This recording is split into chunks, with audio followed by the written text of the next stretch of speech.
За сайн байна уу? Намайг Мягмар гэдэг. Би Монгол Улсын их сургуулийн түүхийн дэнхэн багшилдаг.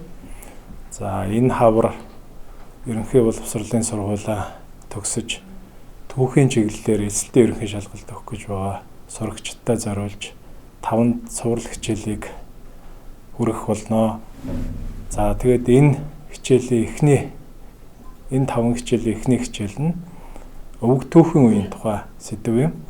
За чулуу ба хүрэл төрөө төмөр зэвсгийн үе гэсэн энэ эхний хичээлийг та бүхэнд хүргье.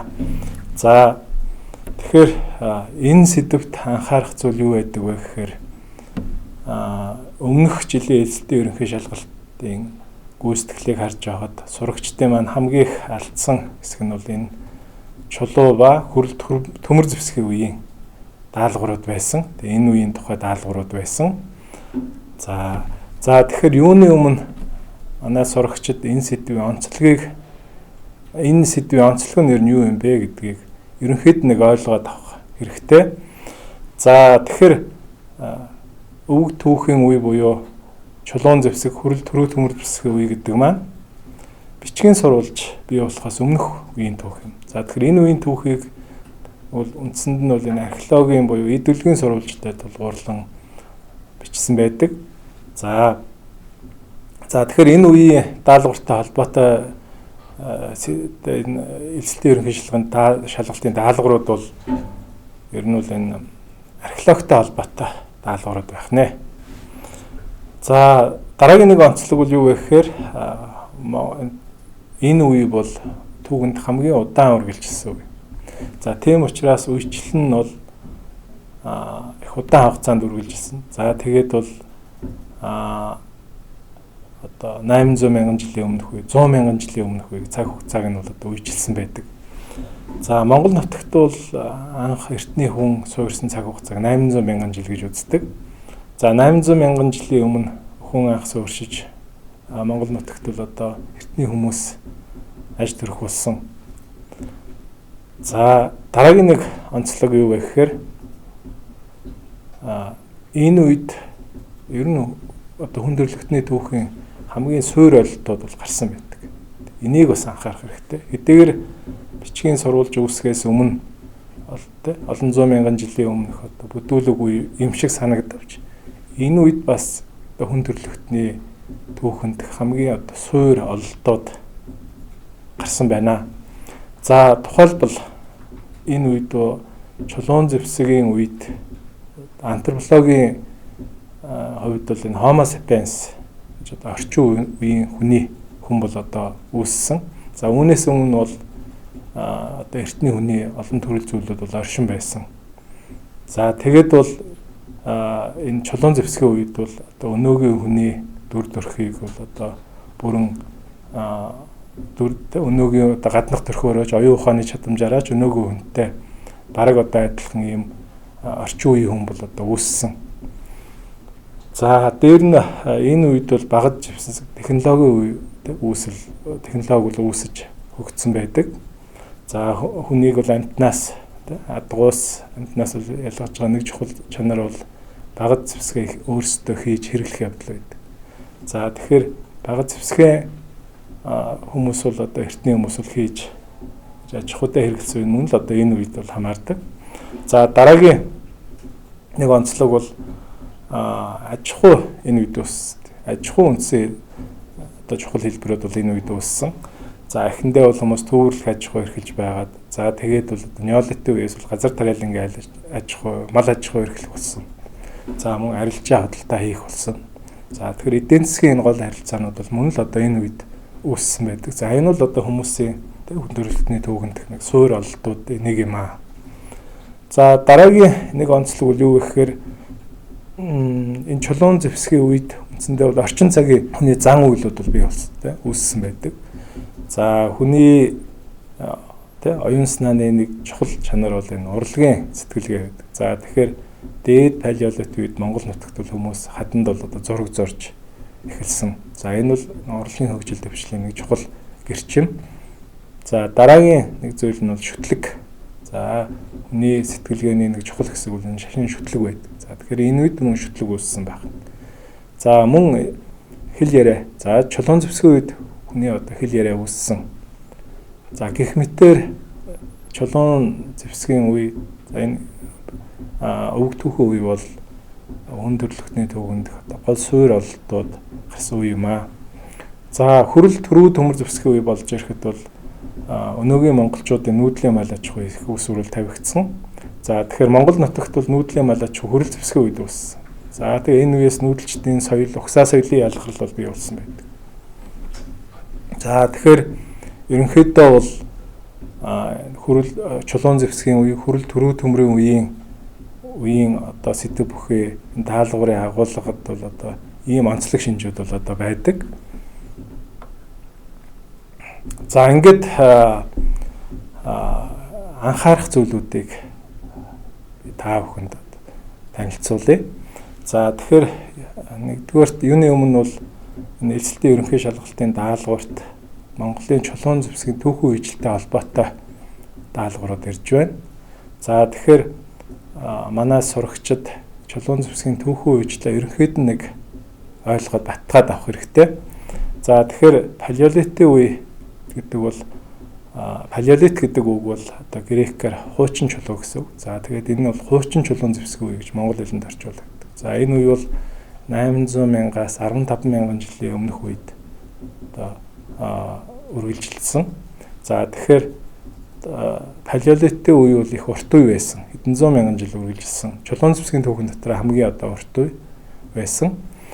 За тэгэхээр палеолитийн үе хэдийгээр одоо маш эртний үе олон зуун мянган жил үргэлжилсэн боловч дотроо хөгжил дэвшил гарсан ийм түүхэн үеүттэй. За тэгэхээр палеолитийн хамгийн эртний үеийг бол доод палеолитийн үе гэж байна. За энэ бол Монгол нутагт 800 мянган жилийн өмнө эхлээд 100 мянган жилийн өмнө төгсгөл болсон. За дараагийн нэг чухал одоо хөгжлийн шат бол энэ дунд палеолитийн үе байсан. За энэ бол 100 мянгаас 40 мянган жилийн өмнөх үе үргэлжилсэн. За энд бол одоо нэг чухал олдгосон. За хүмүүс бол томоохон амьтдыг бол аганд сурсан байдаг. Дунд палеолит. За мөн галыг хэрэгэлсэн гэдэг юм. За тухайн чухал одоо түүхэн олдууд бол одоо гарсан.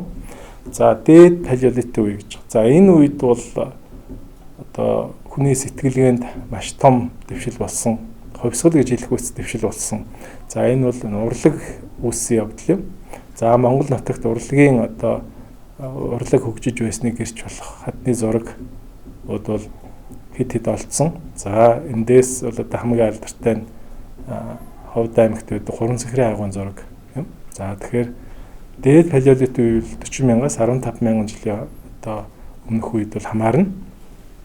За дараагийн үе бол мезолитийн үе. За энэ бол одоо дунд чулуун гэсэн грек үг. За тэгэхээр дунд чулуун зэвсгийн үе 15 мянган жилийн өмнө эхлээд 8 мянган жилийн өмнө бол одоо төгсгөл болсон. За тэгэхээр энэ үеийн онцлог гэвэл энэ үед бол зөвхөн одоо Homo sapiens буюу одогдсон байдаг. За гэхдээ неолит хөрөл зэвсгийн үеийн хооронд завсрын үе байдаг. За үүнийг бол энеолит гэж нэрлэдэг. За энеолит гэдэг нь мөн грек хэлээр бол зис чулуу гэсэн. За энэ зис чулууны үе бол Монгол нутагт бол нийтийн тооллын өмнөх 4000 гаруй жилийн өмнө үүсээ. Тэгээ хөрөл зэвсэг одоо гарах хүртэл үргэлжилсэн. За тэгэхээр зис чулууны үе бол өөрөө онцлогтой. За энэ үед бол хүмүүс бол одоо зэсийг бол одоо хайлуулж зэсийн өдрөөс бол хайлуулж гаргаж авсан. Гэхдээ зис зэвсэг бол чулууг бодвол одоо уян гэдэг юм уу? Уян юу одоо хэлбэрээ амархан алддаг. За тийм учраас бол чулуун зэвсгийг бас одоо халж чадаагүй. За ингээд хөрөл зэвсэг хожим бол одоо хөрөл зэвсэг хүмүүс бол одоо хийж сурснаар чулуун зэвсэг бол халагдсан байдаг. За тэгэхээр энэ үйлчлэлтэй холбоотой даалгаврууд дээр бол жишээлбэл энеолитийн үе гэсэн нэг ийм ойлголт бол орж тий одоо өмнөх жилүүдийн эзэлтийн ерөнхий шалгалтын даалгавар тий материалд бол одоо орж ирсэн байна. За тэгэхээр Монголын түүхэнд энеолитийн үе дараах ойлголтуудын алинд нь хамаарах вэ гэсэн асуулт байна. За тэгэхээр энэ нэр томьёог харах юм бол лит гэдэг чулуу гэд орцсон байна. чулуу гэсэн үг орсон байна. За тэгэхээр энэ бол бас чулуун зэвсгийн үетэй бас андуурагдчих болохоор ийм нэр томьёо байна. За тэгэхээр энеолит бол хүрэл чулуун зэвсгийн үеийн хооронд юм завсрын богино үе байсан. За тэгээд энд бол зэвсэг хэрэгжилжсэн боловч хүмүүс бол чулуун зэвсгээ бас хэрэглэсээр байсан. За тэгээд энэ хариултуудаас зөв хариулт нь бол одоо зэс чулуун зэвсгийн үе байна. За зөв хариулт нь D байх нэ. За тэгэхээр энэ тухайн үетэй холбоотой эзэлтэй ерөнхий шалгалтын материал ирдэг сэдв болон чулуун зэвсгийн энэ дурсгалуудын одоо дархалт юм. За тэгэхээр энэ чулуун зэвсгийн одоо дурсгалтай холбоотой түүхэн газар зүүн тухай ийм асуултууд бас эзэлтэй ерөнхий шалгалтанд ирж байна.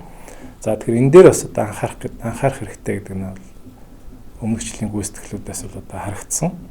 За тэгэхээр палеолитийн үеийн дурсгалууд, мезолит, неолитийн үеийн дурсгалууд ер нь Монгол орны аль хэсгээр голон дарахтын гол дурсгалууд нь ер нь аль аймгийн аль нутагт байдаг юм бэ гэдгийг мэдээд авчих хэрэгтэй. За тэгэхээр энэ дээр нэг онцлог ба. За палеолитийн үе бол дотроо 3 үед хуваагддаг. За тэрнээс доод палеолитийн үе буюу хамгийн эртний үеийн дурсгалууд бол нэг газар зүйн үед бол онцлогтой дархалтай байдаг. За энэ юу вэ гэхээр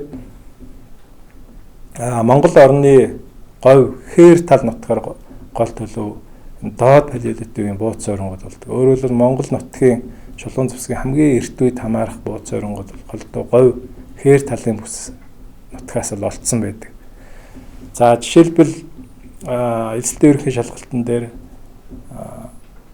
одоо доод палеолитийн бууц ойронгууд бол одоо хаана вэ гэдэг асуулт төр бол хангаа ч юм уу хангаан бүс нутагт байхгүй байх нь шүү дээ. За тэгэхээр энэ онцлогийг бас анзаарч аваарай. За дээр нь доод палеолитийн гол суурингууд хаана байдаг вэ гэдгийг мэдээд авчих хэрэгтэй.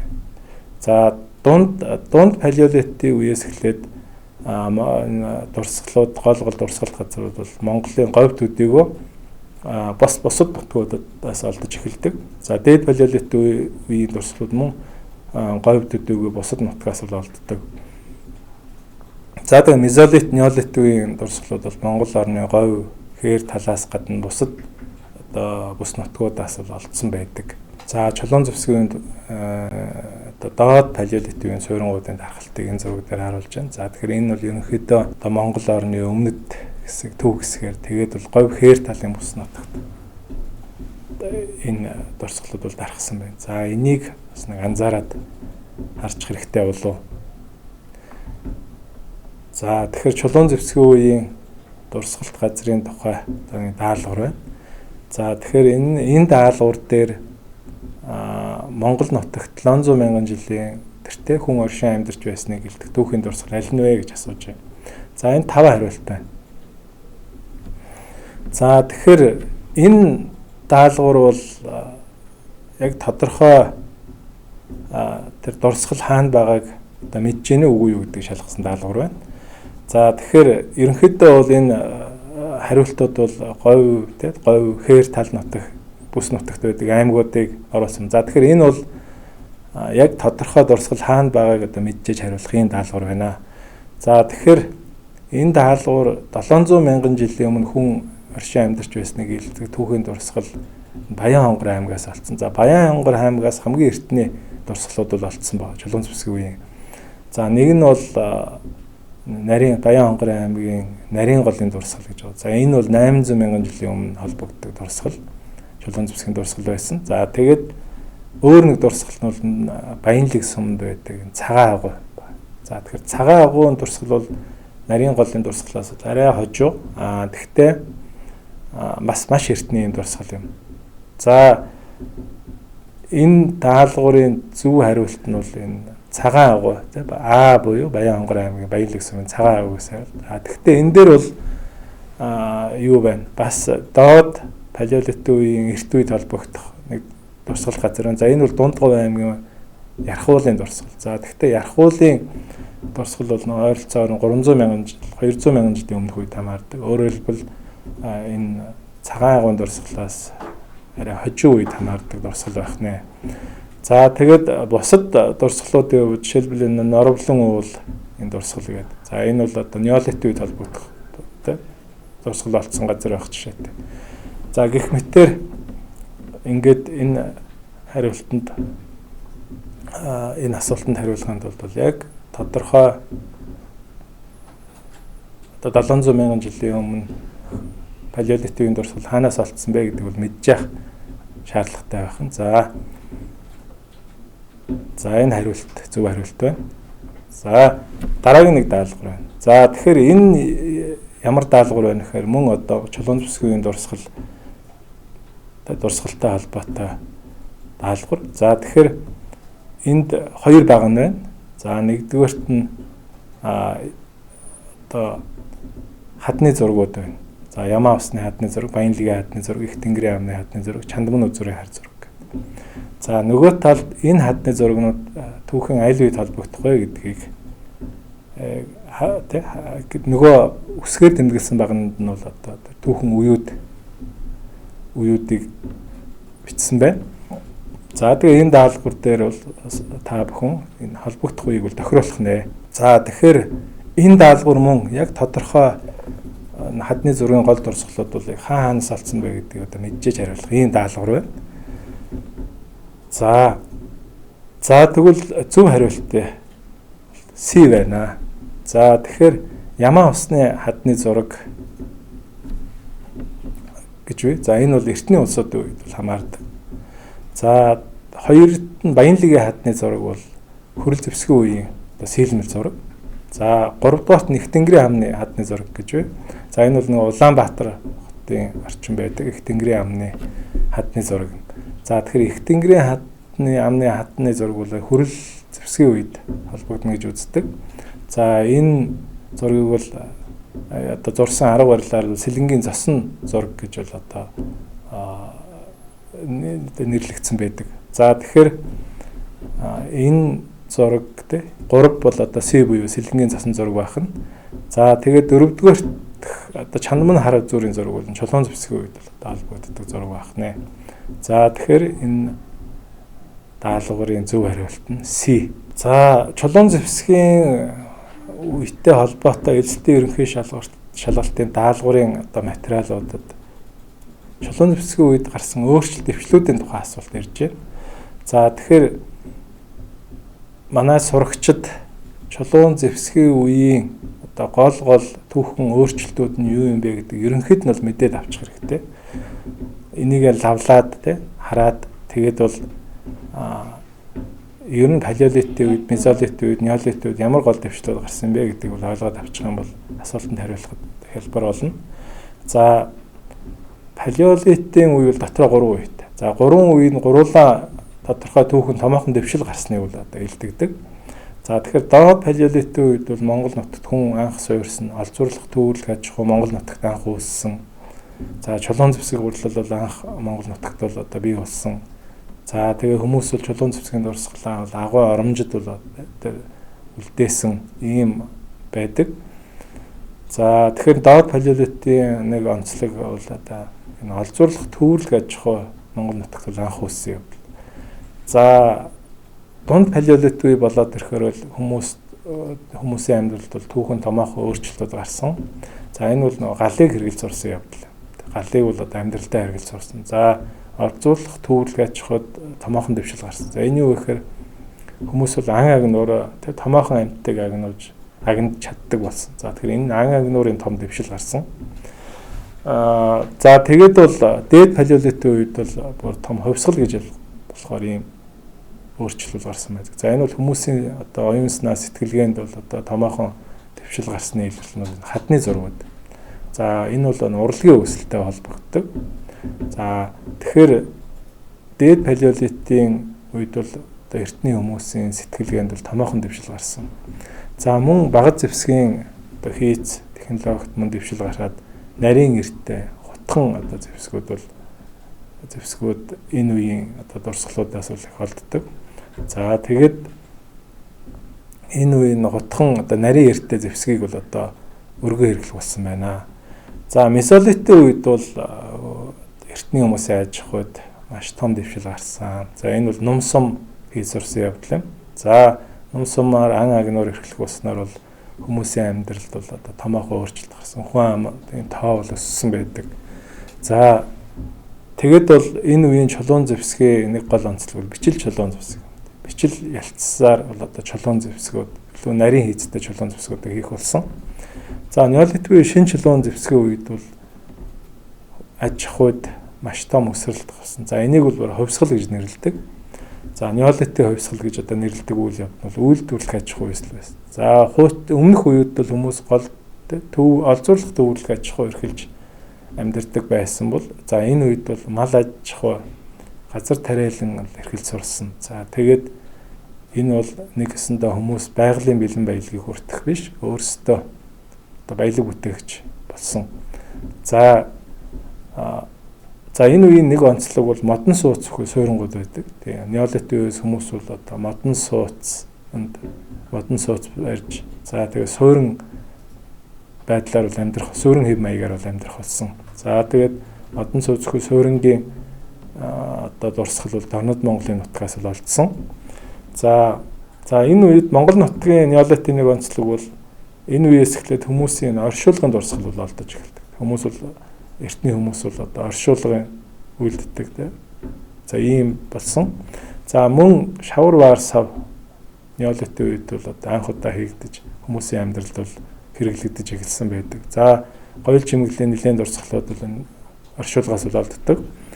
За тэгэхээр неолитийн үед бол чулуун зэвсгийн хийцэд бас томоохон өөрчлөлт гарсан. За энэ юу вэ гэхээр өнгөлгөөч чулуун зэвсэг. Чулууг маш нарийн өнгөлж засаж сурсан байдаг. За тэгэхээр энэ чулуун зэвсгийн үеийн одоо өөрчлөлт дэвшлүүдтэй холбоотой даалгаврын жишээ.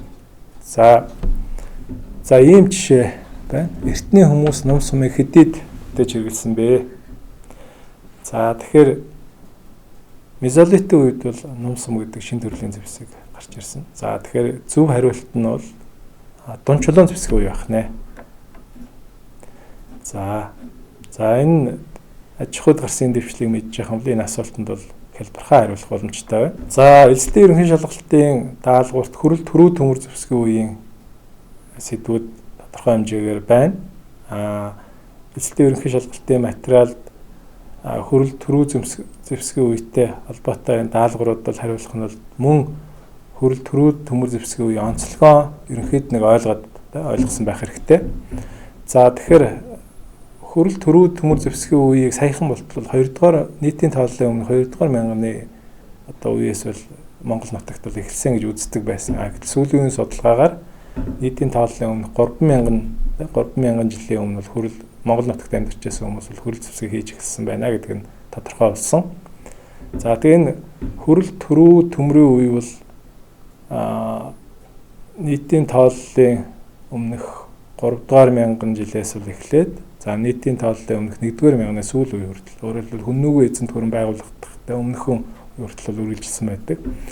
За тэгэхээр хөрөл төрөө төмөр зэвсгийн үе нь дотор 2 шаттай. За эхнийх нь бол хөрөл зэвсгийн үе байдаг. За хөрөл зэвсгийн үеэр нийтийн тооллын өмнөх 3000 оноос нийтийн тооллын өмнөх 1-р мянганы одоо ихэнх хагас хүртэл үргэлжилсэн. За тэгээд бол нийтийн тооллын өмнөх 1-р мянганы ихэнх үеэс бол Монгол нутгийн нүүдэлчид энэ төмөр гэдэг металлыг бол одоо хайлуулж гаргаж авцсан. За тэгээ энэ үеэс эхлээд хүннүүгөө үе өөрөөр хэлбэл одоо хүннүүгөрн байгуулагдах үе хүртэлх энэ үеийг бол одоо төрүү төмөр зэвсгээ гэж нэрлэдэг. За тэгэхээр хөрөл зэвсгийн технологи Монгол нутагт бий болсноор бол одоо нийгэм аж ахуйд бол томоохон өөрчлөлт гаргасан. За хөрөл зэвсэг гэдэг бол 80-90% зэс 10% цагаан тоглогын найрлахгүй хаашнаас гаргаж авсан металлаар хийдэг одоо зэвсэг. За энэ бол зэс зэвсгийн үед бол маш бат бөх байсан учраас бол чулуун зэвсгийг бол одоо бүрэн халсан байдаг. За хөрөл зэвсгийг бол хэвэн зутгаж бол хийдэг байсан. За тэгэхээр хөрөл төрүү төмөр зэвсгийн үед Монгол нутагт нүүдлийн мал аж ахуй үүссэн. За Монгол нутагт хөрөл зэвсэгт хүмүүс нүүдлийн мал аж ахуйг эрхлэх болж адууг унлах тайвад хэрэглэх болсон. За энэ бол түүхэн том чухал дэвшил байсан. За мөн нийгмийн бүтцэд бол одоо томоохон нийгэмд ангийн ялгаа бий болсон. За За хүрэл төрөө төмөр зэвсгээд нийгэм ноёлогч анги нөгөө тал жирийн хүмүүсийн ялгаа бий болж. За тэгэд явандаа бол одоо төр үүсэх их үүсвэр тавигдсан байна. За эзэлтийн ерөнхий шалгалтанд хүрэл төрөө төмөр зэвсгийн үетэй холбоотой ямар даалгаврууд ирж байгаа нэхээр за хүрэл зэвсгийн үеийн одоо гол дурсгалуудын тухай асуусан юм даалгаврууд ирж байна. За тэгэхээр Монгол нутгаас хүрэл төрөө төмөр зэвсгийн үеийн дараах төрлийн археологийн дурсгалууд болдог. За нэгдүгээрт нь булшар шулуу, хоёрдугаарт нь чулуун өшөө, за гуравдугаарт нь хадны зураг, дөрөвдүгээрт нь төвөр олдвор гэдэг. За булшар шулуугийн хувьд хамгийн гол олддог дурсгал нь хэрэгсөөр дөрвөлжин булшин. За тэгэхээр энэтэй холбоотой даалгаврын ийм жишээ байна. За тэгэхээр бугун хөшөөний талаар бодомжуудаас буруу өгдлийг бол олно гэж. За энэ нөгөө буруу хариултыг олох даалгавар байна. За тэгэхээр энд хариулахын тулд бугун хөшөө гэж ямар дурсгал байдаг вэ? Бугун хөшөөн дээр юуг дүрсэлсэн байдаг гэдгийг мэдчих хэрэгтэй байна. За тэгэхээр бугун хөшөөнд оройн хэсэгт бол нар сарыг бол сийлсэн байдаг. За тийм. За энэ бол зөв хариулттай. Одоо буруу биш, зөв. Буруу биш байх нь тийм. За тэгээд бид нь дунд хэсэгт бугуй голдуу дүүлж яваад дүрсэлсэн байдаг гэж. За тийм ээ.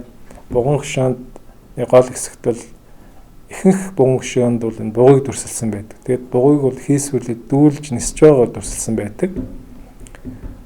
За тэгэхээр энэ буруу хариулт биш байх нь. За сийдэн доод хэсэгт зэр зэвсэг сийлсэн байдаг. За тийм ээ. Бугун хөшөөнд зэр зэвсгийг бол сийлсэн байдаг. Ялангуяа байлдааны зэр зэвсэг зийлсэн байдаг. За тэгэхээр энэ бас буруу биш байх тийм. Одоо буруу өгдөл бол биш байх.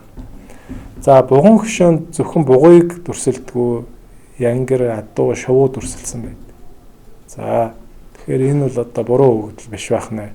За буг гагнжуу хүн сийлсэн гэж. За хэдийгээр бугун хөшөөнд бол бугуйг дүрсэлдэг боловч бугуйг одоо агнаж намнаж байгаа хүний дүрслэл бол одоо байдгүй. За бугун хөшөөнд одоо зэр зэвсэг дүрсэлсэн боловч бугуйг одоо агнаад намнаж байгаа ийм одоо дүрслэл бол одоо хараахан байдгүй. За тийм учраас энэ нь одоо буруу өгдөл байх нь. За тэгэхээр бугун хөшөөнд байдгүй дүрслэл болохоор байх нэ. За ингээд та бүхэнд эхний хичээлээ эхний сэдэв буюу Монголын өг төвхийн үе чулуун зэвсэг хүрэл төрөө төмөр үеийн тухай сэдвээр тавчхан хичээл орлоо. За дараагийн хичээл хүртэл баяртай.